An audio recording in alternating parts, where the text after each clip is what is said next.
Bom, Bruno, chegamos aí à quarta semana, então, de resultados, né? A quarta, porque semana passada a gente teve o feriadão aí do carnaval e aí a gente não teve os resultados, né? Mas essa semana aí voltamos, né? Na verdade, com tudo, a gente teve bastante empresa aí, mas eu selecionei algumas aqui para a gente falar. Bom, Bruno, bem-vindo de volta.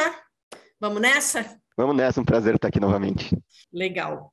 Bom, vou puxar aqui pela primeira Via, né? Uma das maiores aí, a antiga Via Varejo, né? Dona aí de várias empresas aí do varejo brasileiro. Eu vou pegar aqui os dados, ó. Ela registrou um lucro líquido operacional de 125 milhões, né, no quarto trimestre, representando aí uma queda de mais de 73% em relação ao mesmo período de 2020, né? Como é que a gente explica isso, né? Porque 2020 a gente tinha, né, uma pandemia aí, a gente estava passando por um período muito complicado, enfim, lockdown e ok, isso explicaria aí uma queda, mas 2021 a gente já estava voltando, né? Já o mercado, assim, a economia já estava meio que se recuperando. É, o que que explica essa queda e o que que impacta isso, né, para a empresa e para os investidores? Bem, Paula, vamos lá, né? Hoje, né, antiga Via Varejo, quando ela era Via Varejo ainda, ela teve um turnaround ali em torno de 2019, passou ali do varejo físico para um varejo mais tech, investindo ali na área de aplicativos e de tecnologia. O que explica a empresa ter ali um resultado pior ali no ano pós-Covid do que em 2020? É alguma coisa que acontece para nós, pobres mortais, que é chamado o quê? Cartão de crédito tem limite. Cartão de crédito para nós tem um limite, para alguns pobres mortais. Tá, então, o que é o público-alvo da Via hoje, né? Facilidade de compra é muito clara no site, no aplicativo. Você pode entrar lá, existem descontos, existem cupons, você pode parcelar e muitas vezes sem juros. Agora, qual é o público-alvo dessa empresa, né? Que é, por exemplo, a gente Casas Bahia ali de bens de consumo durável, geladeira, fogão. As classes B, C e D, tá? Então, no fluxo de caixa hoje de Via, existe uma conta a receber muito alta. Por quê? Porque quando um consumidor vai lá, ele coloca para comprar em 24 vezes uma geladeira, um fogão, a Via não recebe na hora isso, ela vai receber no futuro, tá? Então, o que a gente viu? Começo de pandemia tinha auxílio emergencial, tá? O número de vendas, as pessoas precisavam ficar em casa, então elas precisavam de produtos na casa dela, o número de vendas disparou. Porém, junto a isso, o número de contas a receber da companhia aumentou também, porque as pessoas compram parcelado. E uma hora a conta chega. Tá? Então, hoje, as pessoas, que as pessoas têm que fazer? Primeiro, elas têm que pagar o que elas compraram, né, em prazo. Segundo, o índice de consumo do Brasil hoje, ele vem decaindo.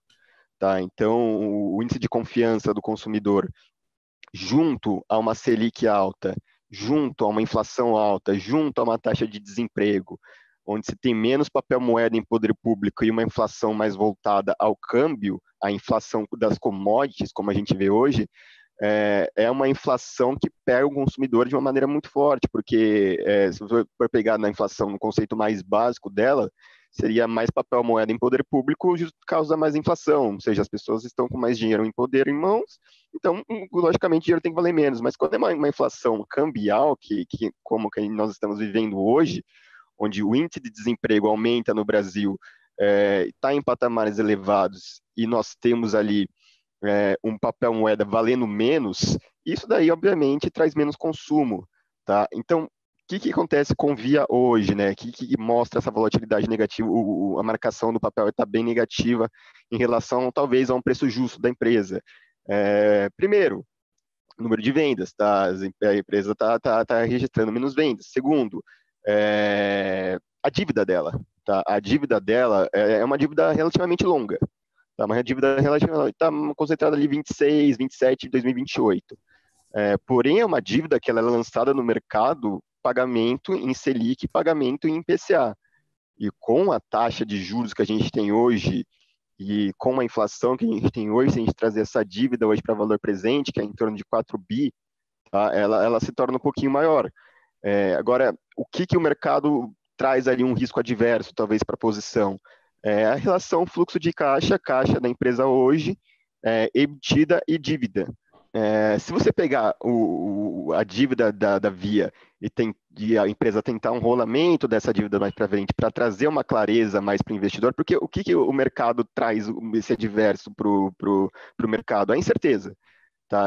Quanto menos o investidor consegue precificar o futuro de um ativo, o futuro de um índice, isso ele traz ali, faz ele ser vendedor, tá? E despejar riscos que ele não consegue trazer uma mensuração estatística, ali, seja estatística ou seja uma mensuração macroeconômica. Tá? Claro, não certeza, mas uma proximidade. Tá? Enquanto essa incerteza está no radar de relação de caixa, que hoje é de mais ou menos 2 bi, uma dívida de 4, né, de longo prazo, isso traz junto com o cenário macroeconômico Brasil, você vê varejo inteiro apanhando, né? Não só Via, mas também os pares dela no mercado, principalmente da área de tech, que eles têm essa característica de se endividar e para trazer investimentos para o consumidor. Tá bom? Porque a gente sabe que tecnologia, é inovação tecnológica. Inovação tecnológica é o que traz a concorrência. Teoria econômica isso. Então, como essas empresas investem muito em tecnologia, em avanço tecnológico, logicamente elas vão se endividar também, né? Os chamados unicórnios, né? Empresas lá de fora trabalham da mesma maneira, Facebook, Google, Tesla, então todas elas trabalham dessa maneira também. Então é isso que a gente vê, né? Uma ação ali que muito investidor, então, até investidores profissionais, fundamentalistas, gestores de fundos, foram pegos ali com um mercado adverso, um papel custando 6, 7, estava com valuation atrativo, e hoje segura um papel ali a uma marcação negativa que talvez doa um pouquinho olhar a tela, tá? Mas nada de risco de insolvência, por enquanto no radar, nada de risco de insolvência, apesar de rolam alguns boatos de WhatsApp, etc. Mas a gente tem que se atentar não a boatos, mas se atentar a motivos do que fazem Reais, você investir né? numa empresa. Então, motivos reais, tá? Então, se você investe numa empresa, confia nela, tem que segurar o tranco. E é o que muita gente está fazendo hoje, segurando o tranco em Via. Legal. Então, o pessoal aí realmente caiu o valor da ação, mas o pessoal tá segurando. Para quem não tem, tá valendo a pena agora comprar, investir agora pensando aí no longo prazo ou não? O valuation é atrativo. Tá, o valuation está atrativo, é uma empresa ali que ela teve um processo de desenvolvimento de poucos anos atrás, para pensar 2019 para 2022 não faz tanto tempo assim, que ela começou esse turnaround dela. Então é atrativo, tá, o múltiplo dela para você ter ali sua porção de varejo dentro do seu portfólio. Então, pô, não vejo nada de errado em efetuar uma comprinha e via ali a expectativa ali de longo prazo no papel. Legal. Bom, vamos mudar aqui um pouquinho. Vamos lá para Embraer, né? Já a Embraer encerrou o quarto trimestre com lucro líquido ajustado de mais de 327 milhões, revertendo o prejuízo que foi registrado lá em 2020, né, no mesmo período. Isso significa uma recuperação aí do setor de aviação aí que sofreu bastante com a pandemia, tem alguma coisa a ver, mas aí pensando pelo outro lado aí com a crise na Ucrânia, né? A gente está vendo aí o petróleo. Isso aí vai influenciar influenciou nesse resultado, mostra aí, né, vamos dizer, voltando aqui ao início da pergunta, teve aí, reverteu o prejuízo, foi, né, um resultado positivo, isso significa uma recuperação, mas, por outro lado, né, o petróleo, isso pode reverter esse resultado positivo ou não? A Embraer é uma empresa que eu particularmente torço muito. É uma empresa nacional única, basicamente, hoje no Brasil, que traz ali um produto manufaturado para exportação global, que é avião, que é um business caro. É um business muito difícil. Tá? Ela vem ali, se você pegar lucro líquido ajustado, que é meio como se fosse um lucro líquido mais criativo, né, ele está positivo, mas em relação ali a lucro mesmo, a empresa não entrega desde 2018. Tá? Então, é a empresa que ela está ali realmente passando por um momento de reformulação de bastante desafios no seu fluxo de caixa, teve algumas especulações em tempos atrás de trazer ali alguma venda para ter concorrentes da América do Norte, né, canadenses, americanas, concorrentes europeias que tentaram ali trazer, comprar o business para incorporar no fluxo de caixa delas, mas a Embraer resistiu, né, resistiu e foi resiliente, aumentou o seu número de vendas de aeronaves, que é o que vive a empresa, tanto aeronaves comerciais quanto aeronaves ali militares. A empresa vive bastante desse ramo também, e aumentou bastante o número. Tá? Teve um avanço significativo, porém, as margens da empresa, elas são menores do que elas eram, por exemplo, pegar 2014, 2015. Hoje ela está com uma margem ali de aproximadamente 4, 3,5%. Tá? Que era pequena, antes era em torno de 12, 15%. Então, é uma empresa que tem muito desafio pela frente. O cenário de hoje, existem dois pontos. Existe o ponto exógeno, que é de fora, e o endógeno, que é de dentro. Né? Dois pontos principais lá de fora. Primeiro, ela tem a IV, né, que é uma subsidiária dela lá fora, que fez uma parceria com a Zanit, que é uma empresa também de tecnologia, onde eles estão ali flertando com, podemos dizer, como quase virar uma Tesla lá fora, né? Que a Tesla hoje ela tem carro ali que dirige sozinho, para sozinho, acelera sozinho. Então, esse fato dela estar investindo ali numa área mais tecnológica lá fora, com certeza impulsionou o preço das ações aqui dentro. A gente vê a Tesla, ela é total expectativa futura no papel. Tá? Uma empresa cara ali na bolsa que está total expectativa futura. E a Embraer lá fora, né, as ideias lá fora, junto com a IV, que é negociado na NYSE, isso daí foi em dezembro de 2021, faz pouquíssimo tempo que isso aconteceu. Ela também foi precificada com expectativa futura, né? Estão falando ali de carros voadores, que é algo totalmente tecnológico de futuro, né? E isso impacta o fluxo de caixa da Embraer aqui dentro também. Então, com essa recuperação e também com esse business novo que é com essa fusão da IV com a Zenit, impulsiona o mercado aqui dentro a especulações. Agora, a Embraer ela pode ser precificada aqui dentro, que é a Embry 3, é precificada aqui dentro como uma empresa de tecnologia? Acredito que ainda não. Tá? Então, por isso que eu acho que o preço dela disparou no ano passado e hoje está sofrendo ali uma correção de curto prazo para os investidores precificarem novamente o ativo. Tá? Em relação à questão geopolítica, aí é uma cadeia, né? Justamente, pô, você pega ali as empresas aéreas que são ali as grandes consumidoras do produto da Embraer. Pô, preço da gasolina está lá em cima, preço do petróleo está lá em cima.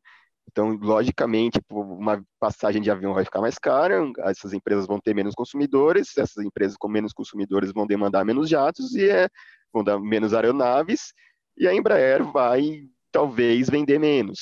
Tá? Então, é um cenário hoje de curto prazo geopolítico mais desafiador para a empresa, sim. O preço do petróleo, pela cadeia de suprimento, pela cadeia de demanda e de oferta que tem por trás de tudo isso do consumidor dela, afeta a empresa, sim. Tá? Mas, particularmente, eu torço muito, porque, pô, como eu falei, a empresa que hoje exportadora de um produto manufaturado é a única que tem no Brasil, nacional. Tá? Então, a gente espera que ela reverta ali esse cenário. E hoje o papel passa ali por uma especulação, uma correção de curto prazo, sem dúvidas nenhuma, muito levado ali pela questão tecnológica lá fora. Então, é um papel que tem que ficar de olho aqui dentro, tá? Na questão de venda de aeronaves e ficar de olho muito lá fora, tanto nessa questão de fusão quanto na questão geopolítica, né, no preço do petróleo. Tem muita coisa que envolve, é um business bem difícil. Tá? A aviação é um business bem difícil, mas também é um business que pode também trazer muita inovação tecnológica. Não, e é um business bem difícil, já mesmo com as companhias aéreas, né? Imagina você realmente também fabricando, né, os aviões, né? A gente viu aí O as custo companhias sofrendo muito agora, Gol, Azul, essa semana, né?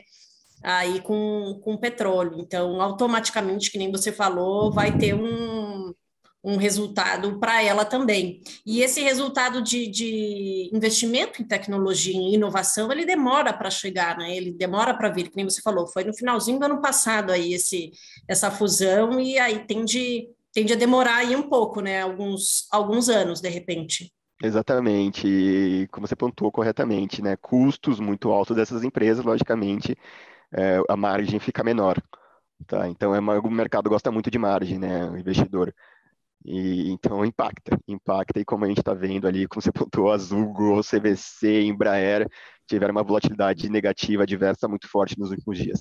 Bom, mudando aqui, vou mudar aqui para a CSN, né? Que aí eu acho que a gente pode falar de lucrão, entre aspas, né? Porque aí divulgou aí nessa quarta um lucro líquido de mais de R$ 1 bilhão, né? Aí somente no quarto trimestre. Só que, né, estou olhando aqui, o resultado foi bem menor do que o mesmo período de 2020, que foi de 3,9 bilhões, ou seja, foi aí, vamos dizer, um terço, um quarto aí do valor. Qual o impacto disso para a realidade ali, para o investidor? Tem algum motivo? O que ele, qual foi, por que teve esse resultado e o que ele deve esperar para agora? Bem, quando a gente está falando de Brasil, a gente está falando de commodities, né? Então, justamente para investidores lá fora que estão procurando portfólio Latam, portfólio BRICS, agora ainda mais com essa crise entre a Rússia e a Ucrânia, vão olhar muito mais para o Brasil. Tá? Por isso que a nossa bolsa está segurando, está sendo uma fortaleza, enquanto o resto do mundo ali está sofrendo com volatilidade, né? Por causa que nós somos ali centro de commodity, tá? O resultado da CSN decepcionou? Foi abaixo da expectativa do mercado? Foi decepcionante, mas mesmo assim é uma empresa que tem um EBITDA ali, uma margem EBITDA, uma margem de lucro ali próxima de 33%, que é muito alta, que é muito bom. Tá? Agora, o que explica? Quando eu vou até atropelar um pouquinho, quando a gente falar de CSN, a gente está colocando CEMIN também, né? Que é a CSN Mineração, que a gente vai falar também, dentro do fluxo de caixa da empresa, né? Como uma só. O que impactou o fluxo de caixa da CSN? Falando do setor ali de aço, tá? A gente viu em 2020 uma disparada no preço do minério de ferro, no preço de aço, que ele estava ali com $230, $220 a tonelada. Tá? Então, mesmo com essa crise que a gente tem hoje geopolítica, não chegou nesses patamares ainda. Então, é lógico de se pensar que o fluxo de caixa que teve em 2020 dificilmente vai ter de novo. Tá? A não ser que a gente chegue com o preço da commodity naquele patamar de novo, que eu acho muito difícil. Né? A gente viu ali, o chinês não é bobo, ele não vai ficar pagando 220, 230 dólar tonelada de contrato de minério para sempre. Tá? E são contratos que eles não são muito líquidos, esses contratos de futuros de aço de minério em bolsas externas. São contratos que as pessoas realmente utilizam ali para oferta e demanda, não existe muita especulação por trás. Tá? Então, é uma empresa que vale a pena investir hoje ainda? Sim, com certeza. Tá? Apesar do resultado ser um pouco decepcionante, a gente não viu ali um mercado vendedor de CSN.